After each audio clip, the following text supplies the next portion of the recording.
ይህ አዋዜ ልዩ ነው።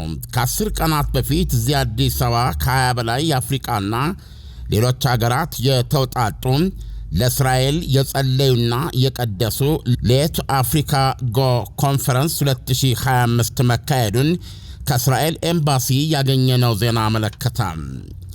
ይህ መለኮታዊ ትስስር በአፍሪካ ታድሶና ብልጽግና ውስጥ የእስራኤል ነቢያዊ ሚና በሚል ሐሳብ ስር የተከናወነ ጉባኤ ከሜይ 8 እስከ 10 በኢትዮጵያ ደግሞ ከሚያዝያ 30 እስከ ግንቦት 2 እዚህ አዲስ አበባ አዲስ በተመረቀው ዓለም አቀፉ የስብሰባ ማዕከል ተካሂዷል።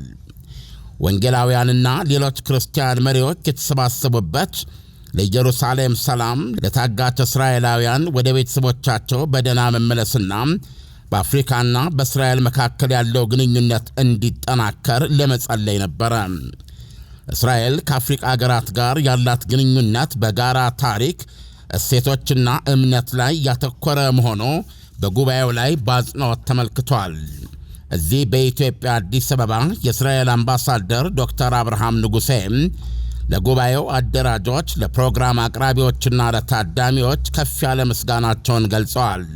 ሁሉም ታዳሚዎች በእስራኤልና በአፍሪካ መካከል ያለውን ተፈጥሯዊ ትስስር ዕውቅና እንዲሰጡም አበክረው ጠይቀዋል።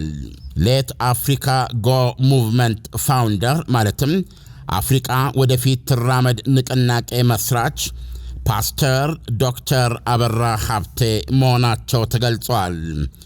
የአገሪቱ ክርስቲያናትና በውጭ አገር የሚኖሩ ክርስቲያን ዲያስፖራዎች ከእስራኤል ጎን መቆም እንዳለባቸው በኮንፈረንሱ ላይ ባደረጉ ንግግር አበክረው አሳስበዋል። ተሳታፊዎቹ ከአንጎላ፣ ከቦትስዋና፣ ከቡርኪና ፋሶ፣ ከካሜሩን፣ ከካናዳ፣ ከኮንጎ፣ ከኮት ዲቯር፣ ከአገራችን ኢትዮጵያ፣ ከጋና፣ ከእስራኤል፣ ከኬንያ፣ ከላይቤሪያ፣ ከማላዊ፣ ከናይጄሪያ፣ ከሲሼልስ፣ ከደቡብ አፍሪካ፣ ከታንዛኒያ፣ ከኡጋንዳ፣ ከተባበሩት አረብ ኤሚሬቶች፣ ከዩናይትድ ስቴትስ አሜሪካ፣ ከዛምቢያና ዚምባብዌ የመጡ መሆናቸው ታውቋል። ይህ ዓመታዊ ጉባኤ በፓስተር ዶክተር አበራ ሀብቴ ከዛሬ 2 ዓመት በፊት በፈረንጅ 2023 በእኛ አቆጣጠር 2015 የተጀመረ መሆኑን ያገኘነው መግለጫ ያስረዳል። እንደ ንቅናቄው እምነት ይህ ጊዜ እግዚአብሔር አምላክ ለአፍሪካ ዝርያ ለሆኑ ሕዝቦችና ዲያስፖራ የመደበው የባረከው ነው። ዋናው የንቅናቄው ቁልፍ መርህም ከእስራኤል ጎን መቆም ነው ብለዋል ዶክተር አበራ ሀብቴ በመድረኩ ላይ ንግግራቸው። አምባሳደር ዶክተር አብርሃም ንጉሴ በንግግራቸው የአፍሪካና የእስራኤል ግንኙነት ወይም ትስስር ከንጉሥ ሰለሞንና ንግሥተ ሳባ በፊትም ነበረ ብለዋል።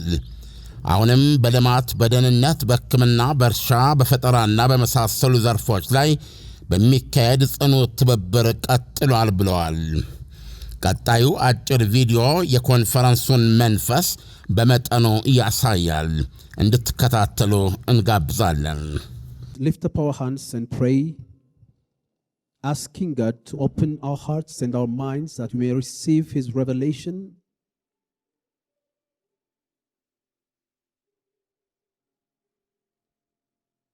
You gathered here today are a blessing for Israel and a blessing for Africa. As we pray for the peace and security of Jerusalem, we are grateful for your prayers and your actions coming from across the continent and the diaspora, and with the continent, and to give modern expression to our biblical era connections.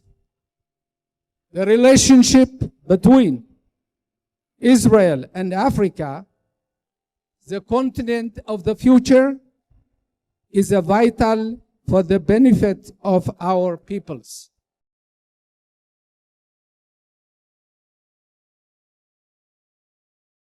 ይህ አዋዜ ልዩ ነው።